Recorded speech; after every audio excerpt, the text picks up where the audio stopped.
ஒரு கிராமத்துல வெங்கட்னு ஒரு சாதாரண பஸ் ஸ்டாண்ட் டீ மாஸ்டர் இருக்கான். அவன் அரசியலையும் ஊர்ல நடக்கிற அநியாயங்களையும் பார்த்து மனசுல வெறுப்பு பிடிச்சிருக்கு. ஆனால் ஒவ்வொரு நாளும் அவன் டீ கடைக்கு வர மக்கள் அரசியல்வாதிகளை திட்டிட்டு போறதை கேட்டு நம்ம குரல் யாருக்கும் கேக்குற மாதிரி இல்லன்னு உணர்றான்.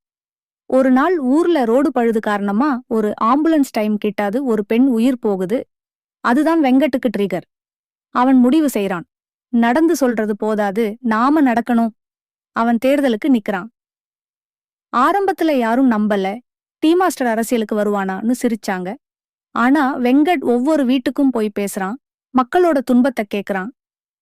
தேர்தல் நாளில் மக்கள் அவனை மௌனமா ஆதரிச்சாங்க. முடிவில் பணக்கார வேட்பாளருக்கு எதிரா டீ மாஸ்டர் வெங்கட் வெற்றி. முடிவு: மக்கள் கைகட்டி போயிருந்தார்கள். இப்போ குரல் கொடுக்க கற்றுக்கிட்டாங்க. மாற்றம் பேசாதவர்களால வராது, நடக்கிறவர்களால தான் வரும்.